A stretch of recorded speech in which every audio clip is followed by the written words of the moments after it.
let things be exactly as they are. You can't change me, and you can't change God. So let things be exactly as they are, and you and me will live in peace. Kumbaya. Doggies. As you noticed, I'm occupying both positions today.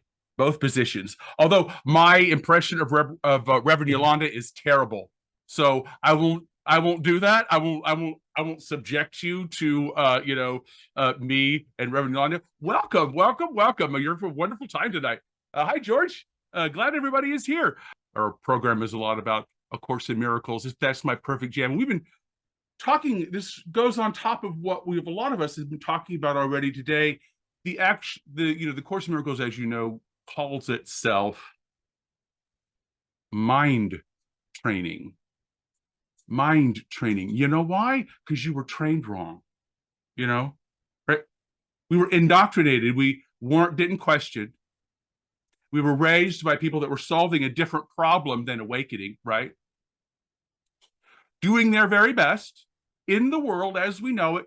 But there comes a time when you're going to have to begin to take responsibility for your own mind and stop giving it to the world or your boyfriend or the TV or an author or a political cause. At what point are we each going to say, this is mine to do.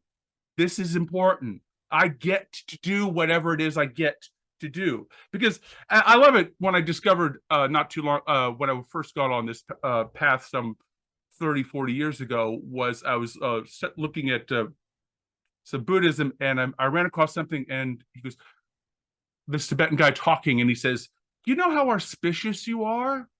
Because you don't have to be this little man, this little crazy hat. He goes, you do not have to be. You are very auspicious. And that kind of hit me. It's like, what am I doing with all this power and glory and divinity and holiness that all these books tell me I possess? What am I doing with it? How am I expressing it? Do I identify with it? Do I even know the guy all these books are talking about? Or do I sit back and go, oh, that'd be a nice idea, Or better yet, and I've done this. This is why I mentioned it. Learn how to perform it well, so others believe something about you, right? The performance of something that we think it looks like. I've done a lot of that in organized religion, trying to perform a way of being instead of share a way of being. That's why I talk so much about authenticity. The Course is about removing the blocks to the awareness of love's presence, which is your natural inheritance. If that's not a good description of authenticity, I don't know what is. Do you want your inheritance? No, it's from God. How good is that going to be for me? Oh no, I just couldn't. You got to be kidding me. And you don't have to earn it. It's not transactional. And it's not transactional. Oh my God. Sign me up. What do I got to do? Well, I have to participate with what's real. Right? Course in Miracles in the instruction manual says, nothing real can be threatened. Nothing unreal exists. Herein lies the peace of God. Do you even know what's real and unreal? Wow. You mean the Course can be summed up very, very simply in this way? The Course says, you mean if I know the difference between what is real and what is not, I will find the peace of God? So I want to look at the lessons, because the first 50 lessons are the building blocks. And if you want to think about how the Course is structured like a temple, these 50 blocks are the absolute foundation. We're going to be building on top of these ideas in the lessons. We're building a temple of the heart, and we begin with the foundations of the first 50 lessons. So I want to go back to lesson 33 because it pertains to how this is all working today. Lesson 33 is, there is another way of looking at the world, and I can see peace instead of this. Lesson 33 and lesson 34.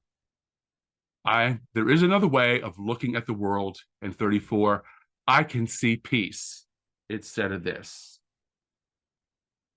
Why is the answer always peace?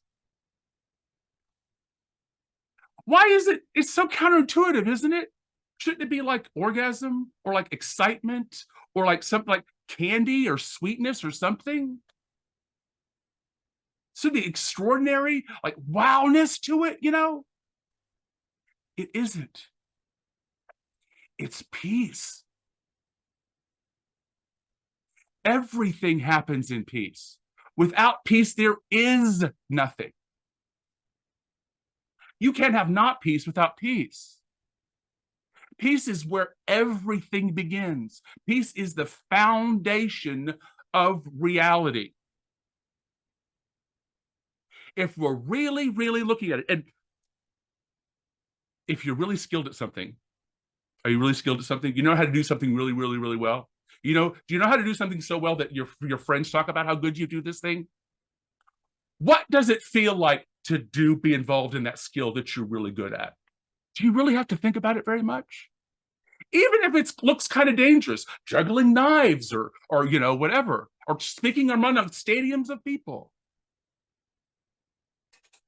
When you're doing what you're doing, even if it's walking a tightrope, what do you feel? Peace. That solid sense of, I know where I am, I know where I'm going, I know what's going on. Come at me, bro. I'm peaceful. This is not, and that's what we love about gurus, isn't it? Because you can say whatever you want to the guru, and the gurus, you're not going to fluster the guru, right? You want to be like that. You want to be unflusterable. How well do you think you have to know yourself if you weren't going to be flustered? That's where she's going with all this. Lesson 35. My mind is a part of God's. I am very holy. Do you see where she went with that? Oh my, the peace and holiness of who you are. Do you operate from that foundation? When you talk about yourself, it goes, oh, my peaceful holiness self and I, we're walking down the street. We don't talk like that at all. How do you describe yourself? What are your default settings? How do people know you by? There's a phrase in the Course of Miracles that says, if you're doing this, when people think of you, they think of peace. Do you see this is all coming in? Peace is a natural thing. Peace is what we share. Peace is kind of who we are. Peace makes everything possible. Peace is where choice begins. That's why you think of this person as peace when you think of them. He goes, I could do anything with them. No matter what's going on, we'd always have a good time, right? That's what you mean. That's where she says, this is your natural state of being. My mind is part of God's. I'm very holy. My holiness envelops everything I see. How about you? How about you? Do you believe that? You want to crawl inside of my holiness envelops everything I see? The next lesson is my holiness blesses the world. She's really wants you to come into your own inheritance, don't you think? She goes, can we please bring you up to speed about who you are? Let's bring you up to speed. Okay? The other part of that is your holiness blesses me. How about that? The guy across from you at the deli counter, checkout stand, or whatever like that, they're blessing you. Like animals bless you with their presence. You ever been blessed by an animal? Right? Blessing with our presence. What is that? That is a way of joining. That is a way of recognizing. Yeah, Jacqueline says daily, right? Blessing. This is seen and being heard. It's being present to the peace that already is, so that you have choices to share the love of God, expand the love of God in reality into them. Herein lies the peace of God. That's us. 38 is there is nothing my holiness cannot do. Because that's really the crux, isn't it? But I want to do this thing and I can't do this thing and it never goes my way and I have a mission. And it's like, yes, you're right. There's something that is yours to do in this world. Yes, you're not crazy. And then it's my holiness is my salvation. Yeah, you better be doing and getting on board with what is yours to do, because that is your salvation. Because that is your relationship. That is where the peace is. That's the cooperative component you are. We're not a separate thing. I'm not out here on my own, friendless. That's actually impossible. I have to look up, I have to look away and make something up and do this reinforcing mechanism in my brain to keep myself suffering. It's not true. And once you realize the effort it takes to do that, for me, it was realizing I was making the effort to suffer.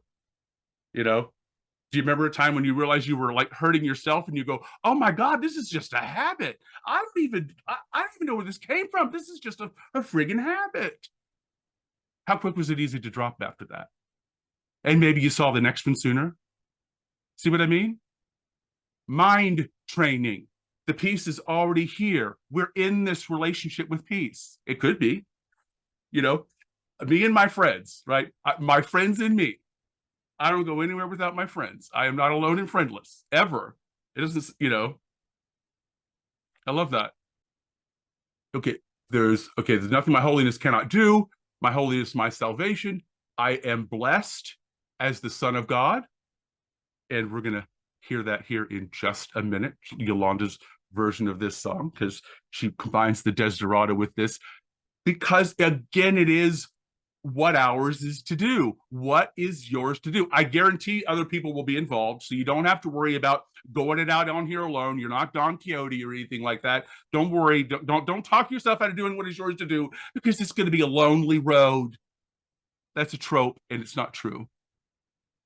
Once you find out what is yours really to do, or get honest about what is yours to do, and the better you get at doing what is yours to do, the people come out of the woodwork to help you do this. Do you know this? When you do what is yours to do, people come out of the woodwork and help you do it. It's amazing. Never seen such a thing. I am blessed as the Son of God, which means I'm not doing any of this. God goes with me wherever I go. I can do what it is that God is asking me to do. The decisions I'm asking me to make, I can do this. I really, really can. Because God goes with me. Wherever I go, God goes with me. That's our theme song. You know why? Because you can do it. We really can. If you'll put your energy where the source is, instead of in the sensory field in front of us. That's always going to be the dilemma, because we keep wanting to make the projection, the reflection real. Once it's secure, you'll laugh. I mean, that's why Angelo DeLulo's laughs so much. He goes, I cannot believe I ever even used to think this way. Because you kind of, because the illogic and like weird little baby thing of it is just it becomes so transparent on the other side of it. Now, when you're in it, it's real as the sticks,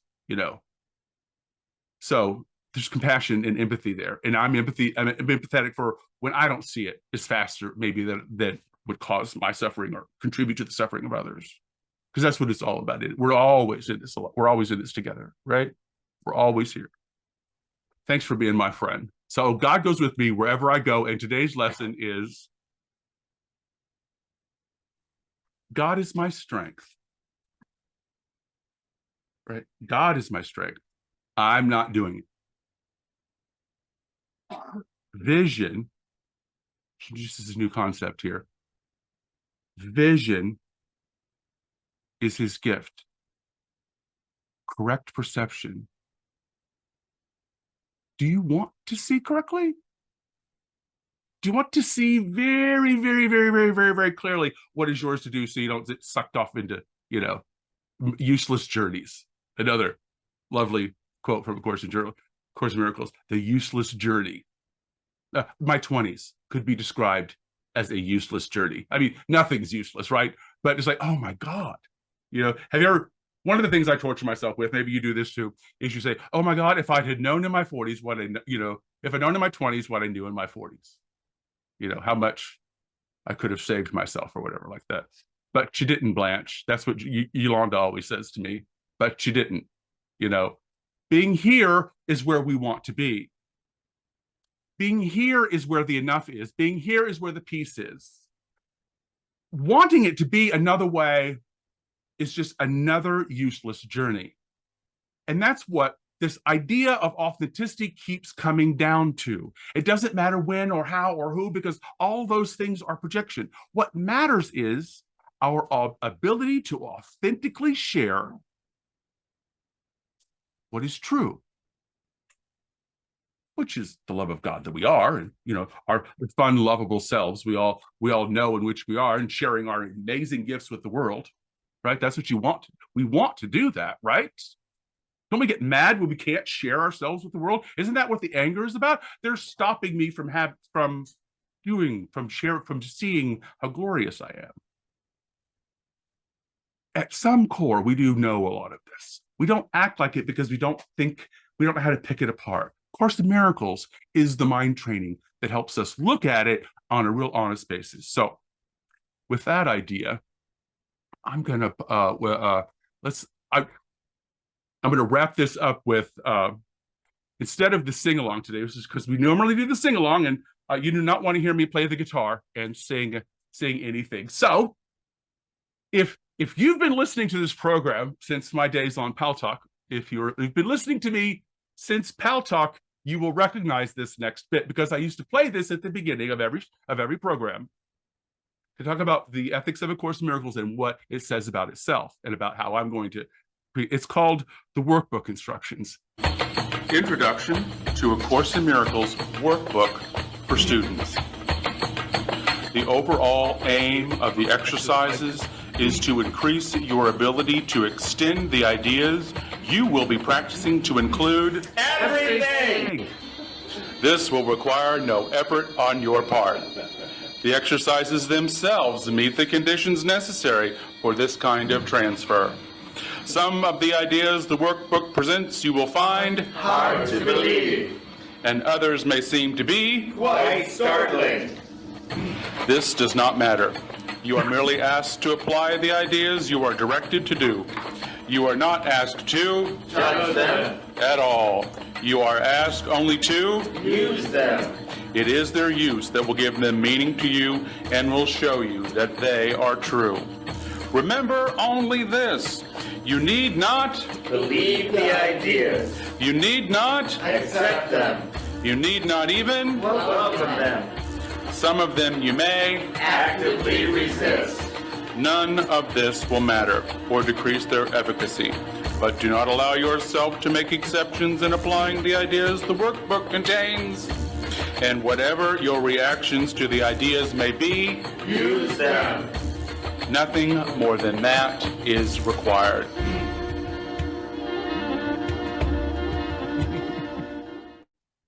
I love that. Nothing more than that is required. Do you do the workbook lessons every day? This is a good way of thinking about any speech in our life, about any verbal stuff that's happening or any thoughts in our head. Is this really true? Are these the instructions? How to apply what am I applying? How am I operating? What ideas operate like this in my head? And the Course in Miracles is asking us to let this into our head. So I'm excited to get to it, but let's make an intention. And I'll ring the bell 3 times. We'll Om at the end, and we'll dedicate this. We'll dedicate the lesson to our own awakening. How's that?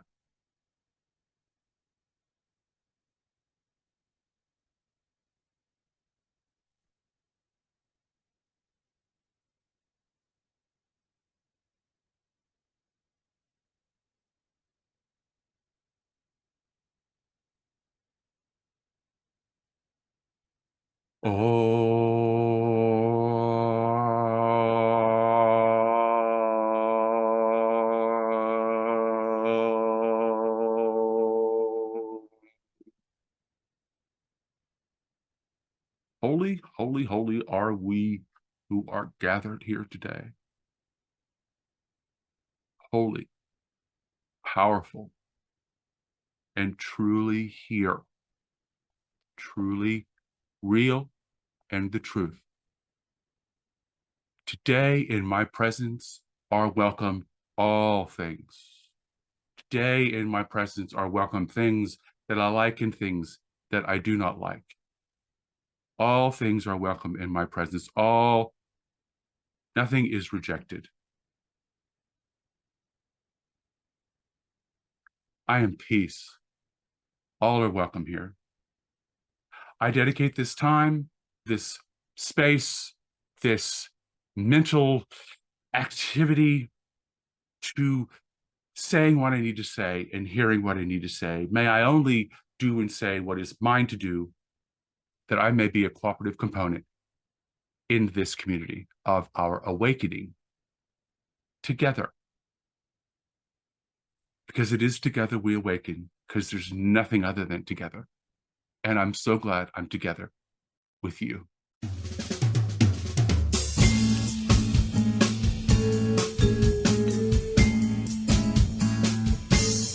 I am blessed as the child of love. I am blessed. I am blessed. I am a child of the universe, no less than the trees and the stars. I have a right to be here, and the universe wants my happiness, perfect joy and contentment. I am blessed. I am blessed. I am blessed. I am blessed.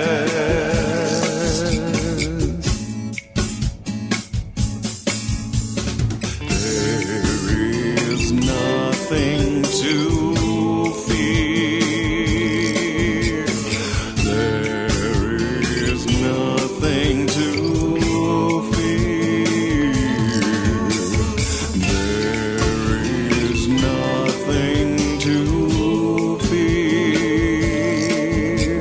There is nothing to fear, 'cause you are blessed as the child of love. You are blessed.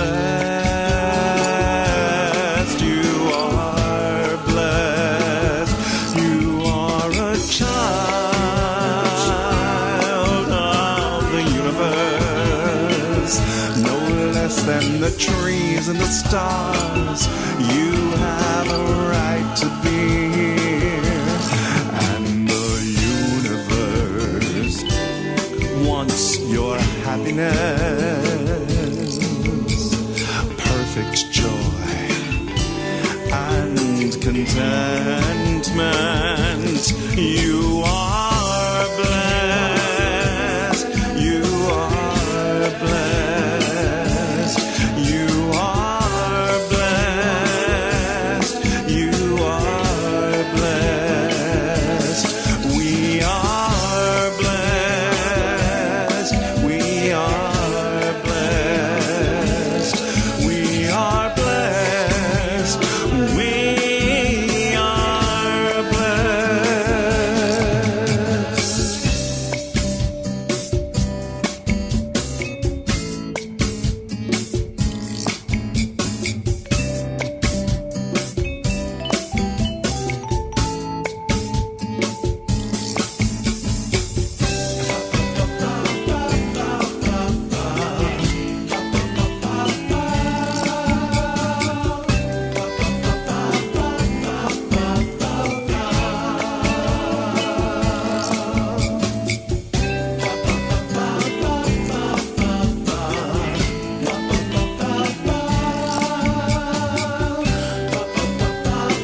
It's almost like we should be passing around little drinks out of coconut shells after that song.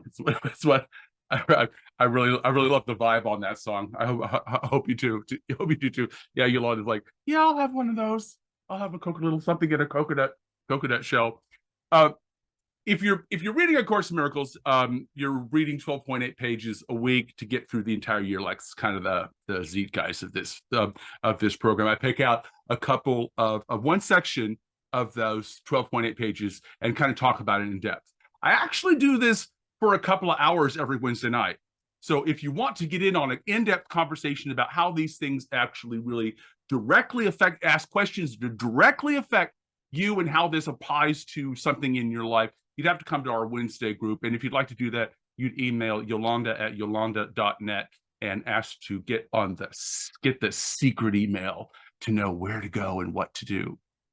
But if you're following along with Course in Miracles 12.8 pages, as we do here, you find yourself in, here we are, I am blessed. I'm still singing the song, as a child of God. So you'd find yourself in chapter 4, and this is the illusions of the ego. I decided to spend a little 2 weeks or two episodes in a row on the ego, where normally I kind of bounce off this one. I kind of two bookends and then kind of bounce over this one. I'm going to talk about the ego. I really wanted to spend double time on the ego. So we're going to go back and talk about how the Course talks about your ego and what it looks like, how it kind of operates, and how we can actually see through it. And so it's not like a scary battle that we've got to do. And it's like, I'm battling my ego. Please don't battle your ego. I'm going to give you something. Battle your ego? The Course in Miracles is never about, this is my defenselessness is my, truth. So security is my safety. So I want us to really have a good idea about the illusions of the ego. We're going to look at section 8. I call it section M, using a PDF. So it's the creation and communication. Okay. It's the last one. So she's summarizing how we get around thinking and operating as the ego. In my defenselessness is my safety. I said I knew it was safety. Thank you. Yolanda.net. Give us an email if you want to be part of the group. So the image I'm going to share with you was just a lot of fun. Is one I've used before, but it's what I call our nature as human beings, in which the ego is basically supposed to, I'm using that in kind of quote, supposed to, or is designed, if it's healthy, to help us do this. And that is share, right? Were you taught to share as a kid? Was that a big value for you? Share, you have to share, right? That was a big thing. I was the oldest boy in my family. So I had two younger siblings who had to share everything, right? I don't have, so this notion of ourselves as a sharing is something that Course in Miracles do to come back to again and again and again and again and again. And it comes with learning what is ours to do. So before we even get on the journey, by the way, we're on chapter 4. We haven't even got on the journey yet. We haven't met the teacher. We haven't done any of that yet. She's talked about reality, and she's talked about chapter 3 escaped me right now, but chapter 4 is about learning about the ego and what it is and how we can recognize it. So I want to get us to understand that this ego function is really misused direction about our desire to share. And she's going to, Course in Miracles is going to talk to us about that in section 8, creation and communication. It's 8 paragraphs. I'm going to read highlighted bits of the first 2 because I don't have my lovely reader here. Yolanda, you'll have to deal with me. So in the second sentence of the first paragraph, it says, ego illusions are quite specific although the mind is naturally abstract. Part of the mind becomes concrete, however, when it splits. The concrete part believes in the ego. Second paragraph, first sentence, everything the ego perceives is a separate whole without the relationships that imply being. Okay? The ego is thus against communication. Skip 2 sentences. Its communication is controlled by its need to protect itself, and it will disrupt communication when it experiences threat. Okay, we can talk about how the ego now becomes an it, and it's a thing. It's like I'm going to talk about that. The ego merely responds in certain specific ways to everything it perceives as related. So what does that mean? Okay, the ego's illusion is that we are separate, that we each of us have separate goals, separate imaginary, individual goals, and they can be in conflict, in a permanent and forever conflict, right? The Course wants us to examine that idea and consider the idea that that's not correct. Our mind is actually abstract. It isn't concrete. The mind of God is abstract, right? Meaning it doesn't hold solid thoughts and ideas. It's able to create. It's like that. It's like peace is abstract, isn't it? Do you see the qualities of existence we're beginning to learn here? Your mind, our true mind, is abstract. It isn't locked down to a specific thing. In Buddhism, they call this beginner's mind, an abstract mind. You aren't certain this is right. And the realization, did you put a red flag in that? When my mind gets locked into something, I'm in the ego. If I've locked into an opinion, if my mind has become concrete on something, I'm operating from a false idea of who I am. I'm placing undue significance on one piece of information and ignoring all the other pieces. When my mind has become concrete. Do you know anybody who has a concrete mind who's hasn't changed their opinion in 50 years? You know what this concrete mind is, don't you?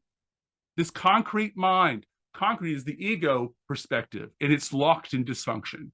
The reminder here is just let go of everything as a separate thing. They're not. Even if you don't understand how it's all related and everything like that, just like knock it off with everything's a separate thing. It'll just be better. My understanding is not a powerful contribution to the truth. Did you think you really had to understand reality for it to work for you? No. Reminder is to the ego, everything is a separate thing. This disrupts communication with reality totally.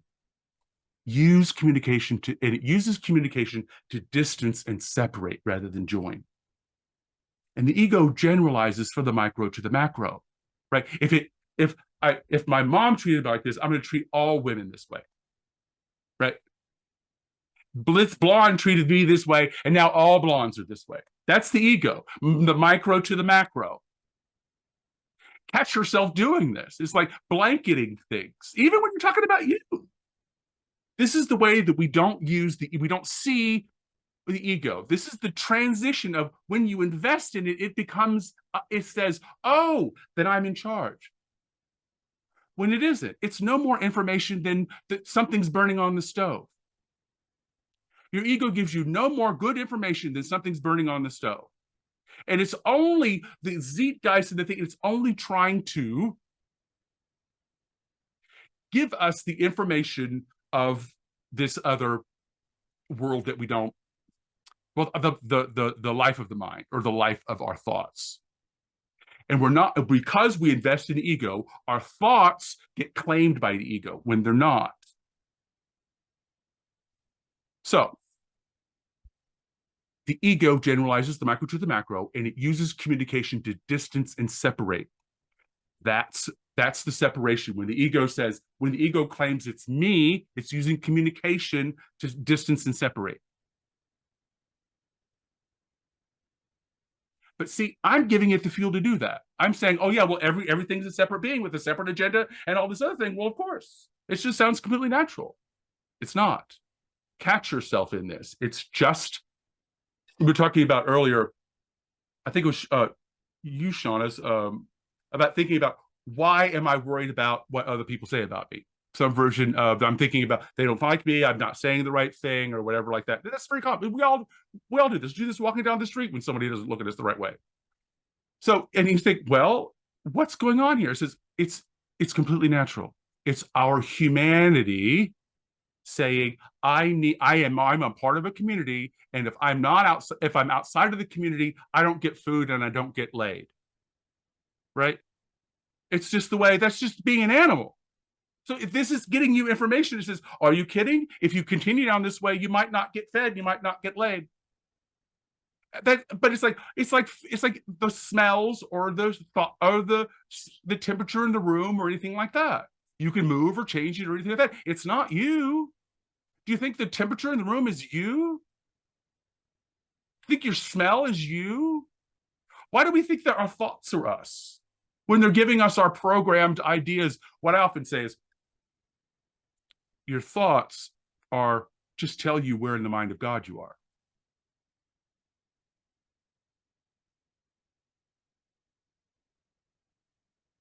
Third paragraph.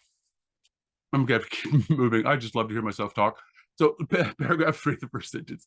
In contrast, spirit reaches in the same way to everything it knows is true. In contrast, spirit reacts in the same way to everything it knows is true and does not respond at all to anything else. Good advice. Nor does it make any attempt to establish what's true. It knows what's true is everything that God created. It is in complete and direct communication with every aspect of creation because it is in complete and direct communication with its creator. Creation and communication are synonymous, the Course says. Since only beings of a like order can truly communicate, his creations naturally communicate with him and like him, being to understand who we are. The communication is perfectly abstract again, since its quality is universal in application and not subject to any judgment, any exception, or any alteration, right? We can't change the truth. God created you by this and for this. Oh, now we get some hints of what's coming. For this? I've been created for something now? The creation and the communication link is huge, because when you begin that inner voice, when that inner voice becomes very central, it feels creative. It feels like it has power. You know what? Because it does. And that's where we really are. The reminder is spirit only engages in what is true. That's why it always works and it's so powerful. We can associate with that, but we've got to let go of ourselves as an ego. We've got to identifying ourselves as these thoughts that are moving through our head. We're just asked a little later in the Course to protect the truth in our own minds, not to protect it out there, because we don't need to protect the truth. The truth doesn't need our protection. You can't do anything to it. Don't respond to illusion. It's harder done than said. Harder done than said. It's harder done than said with me, especially passing by Nazis on the street. You've heard that story. Do not respond to what is an illusion.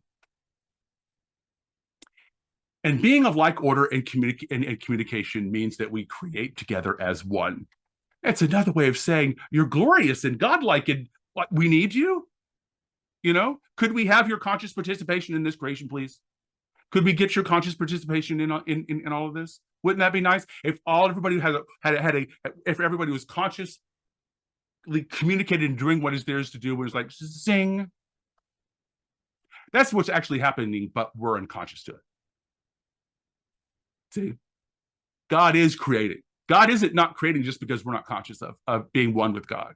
The creation and the communication doesn't stop just because we're not aware of it. We could be aware of it. It's already there. We do not have to create it or be good enough for it, for that matter. It's universal. So this quality of communication is perfectly abstract, universal application, without judgment, without exception. And the promise here is you cannot lose the ability to communicate. Paragraph 4. read the whole thing for you. This is really good. Just getting right down to how this feels and this understanding, this other side of the ego. And she says, existence as well as being rest on communication.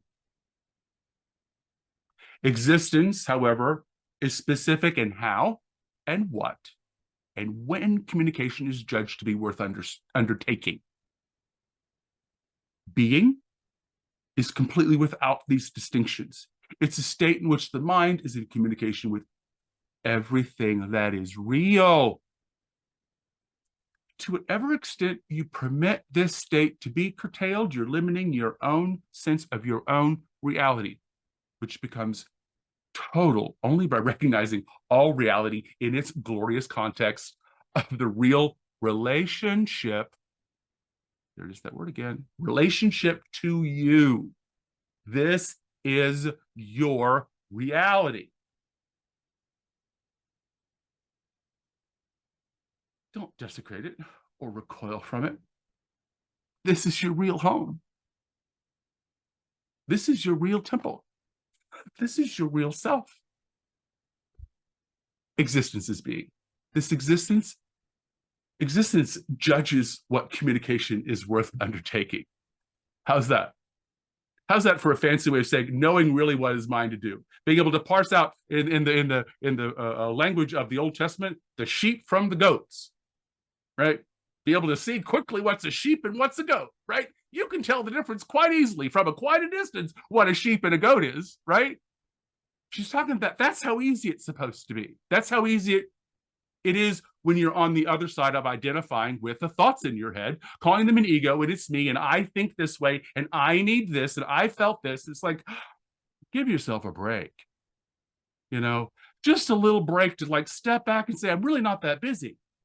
You know, I'm really quiet. I'm really peaceful. And this running around out here is solving a problem that I don't need to get solved. Because I am not in charge of what other people think about me. But it is good to know when I've made a social faux pas or what I'm learning social graces. That's a maturity and a development thing. Please, like, be polite and like learn the language and say please and thank you and all that. Your ego is really good at that stuff. That's what it's there for, and all it's there for. Being and existing. Existence judges what communication is worth undertaking. Being in the state in which the mind is in complete communication with reality. And the promise here, this being state, is a glorious context. And all things are in relationship to this moment, this now. This is reality. This is home. This is the temple. This is my real self. Do you want that? I want it. That sounds great. 5 and 6. God, who encompasses all things, created beings who have everything individually, but to want to share it to increase their joy. That's the statement of our being. Nothing real can be increased except by sharing. This is the answer. This is what creation means. How, what, to whom is irrelevant, because real creation gives everything, since it can create only like itself. Remember that in the kingdom, there's no difference between having and being, as there is in existence. In the state of being, the mind gives everything always. But unless you take your part in the creation, and this is what I was getting at, his joy is not complete because yours is incomplete, the expression of it, right? And this he does know. God knows it in his own being, and it's being expressed of his son's experience. The constant going out of love is blocked when his channels are closed. God's channels. I'm the channel. I'm the channel of God. You're the channel of God. The channels of God. And he is lonely when the minds he created do not communicate fully with it. It's a kind of poetic, poetic way of saying your conscious awareness in this world matters. You being beautifully conscious and authentic and expressing this once in a not likelihood of existence. Wow. That's what we're here. It's like, oh man, if you're not doing that, God's going, You can do it. Come on. I'll hold you up while you need to, come on. That's what God is. Can you be yourself? Can you bear to be yourself? That big. Complete joy. The reminder here is we have everything, every one of our individual needs that we want to share with the world. Reality is increasing by sharing it, i.e., sharing is generative. You want to get the tattoo? You want to walk that's the moment. Sharing is generative. Make that a habit. It matters not to whom or for what or for how. Damn it. It's not transactional. I don't get points. No one's keeping score. Santa isn't got a clipboard saying, everything, he knows what happened. The mind gives everything. Okay, the promise is to see there's no difference between being and having. We want to, that's what sharing is about, not knowledge, that foundation of that being is having. The promise here, this increases our experience of joy. And I call joy our default setting, so that's a good thing. I'm here for joy.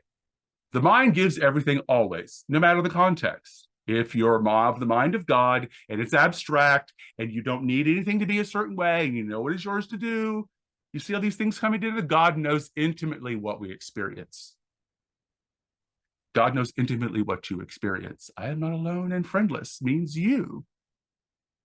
The request she makes here is, please be a conscious participation in creation via an open communication with, stuff around you. Reach back into the present staples for, communication. Reach back into the present for what is. Paragraph 7 and paragraph 8, and we'll complete. See how exciting this is? Paragraph 7 says, God has kept the kingdom for you. God does not need revelation returned to him, which would be clearly impossible, but he does want it brought to others. Okay, there's the bodhisattva. There's the what is again mind to do. She's introducing this at the end of this chapter. The revelation can, however, be returned by that mind to other minds, right? Because we're all connected to this abstract mind of God through the attitudes, the knowledge that revelation brings. Okay, what you know and what you do in your aha moments are definitely oddly specific and for you, but they're to increase your ability to share the love of God with the world. And the specifics of it aren't really, hold a lot, because there aren't any differences. Sharing your joy in relationship is what she's speaking of here. The request is to allow our mind to know the kingdom, allow our mind to know reality. Use our intensely personal experiences. They're there for us. Use your stories. Yolanda keeps asking me over and over again, you don't tell enough stories. You should tell the stories. Share new, so I do try what I think. So share new knowledge using a new attitude. If you know better, you'll do better. If you learn something new and it changes you, then it changes you. And it should be evident. It is evident. The warning here is revelation is fuel to help others, not to separate us from others into the people who know better.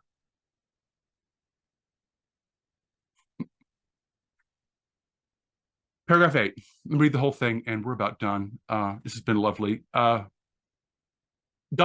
this is the final paragraph of the summary chapter about the ego, and I call this the animal mind. It's not to be afraid of. And at the final part, Course in Miracles says this in paragraph 8 of the last chapter on the ego. God is praised whenever any mind learns to be wholly helpful.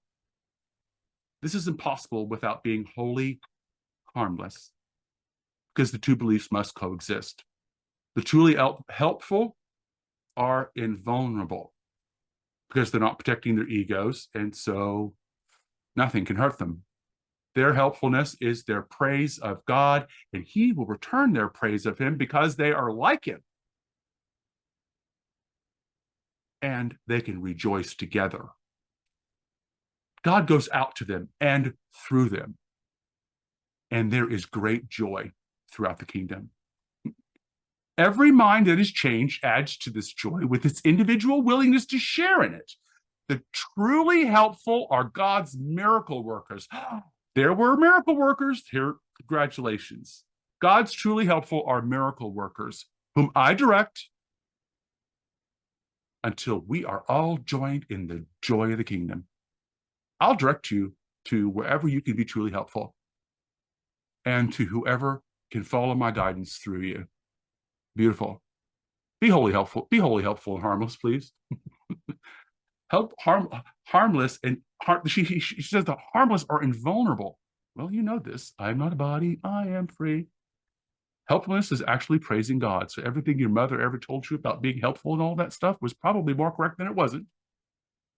God is going out and in and through us all the time. If I could just relax into it and not believe that what the ego is telling me as me, believe it is me. Be truly helpful. Be that miracle worker. Be what Abraham Hicks calls the cooperative component. I call this request the voice to listen to the request to listen to the voice that likes you. Where can I be? That's a beautiful prayer, isn't it? Where can I be truly helpful? However can I be? Where can I follow guidance? Who's following? Who is asking me for guidance? The promise is we will be united in the joy of the kingdom. Well, we will be united in unseparated reality. How about that?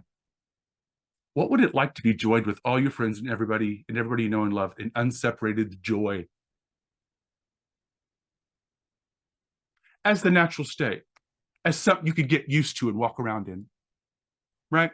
As not unusual. This is the version of us on the other side of being ran around by the ego. Believing we're the little person that it's not going to get laid and not going to get fed if we don't act right. It's way, way, way, way, way, way overblown. We believe that frightened voice way too much and call it us. That frightened voice, I believe, has a reason and a purpose, like a sense of smell and a sense of sight and all this other stuff does. And when it's in its proper place, it basically goes away. You know why? Because Holy Spirit actually does all that work better than he does. And it's atrophied out. You can live without a sense of smell. You can live without a sense of hearing. You can live without a sense of touch. All these things, we know these are actual conditions. You can look them all up. You can live without the presence of the ego, but you know what you have to do? It has to atrophy. You got to stop feeding it. It dies from neglect, exactly. So this is what I wrote. Our small, limited animal selves want some very, very specific things. This outfit, this person, this job, that piece of pie. The mind we share with reality is quite abstract and is not concrete like the ego. This makes the recommendation here to simply not deal with anything that isn't real. The method the course teaches here is to listen to the voice that likes you. This voice is sharing its being and existence with you and allows for the creation of what you are to do. This full communication is creation and creative. This facilitates our learning and the healing of others. We receive revelations for our lives, very specific understandings that lead us out of our illusions. The course asks us to share our changed and healing selves with the world, and that this is what creates the experience of a greater peace. There is a temptation to use our experiences again to separate ourselves from everyone and everything. The result of knowing better is doing better. That's called the atonement. Be helpful in whatever you do. Share your precious, specific being with the world because we need you. But I'm here to say, listen to the voice that likes you. She'll tell you that we are one, and she will tell you how to act like it. I'm Reverend Glen Ganaway. I'm usually here with the love of my life, Reverend Yolanda.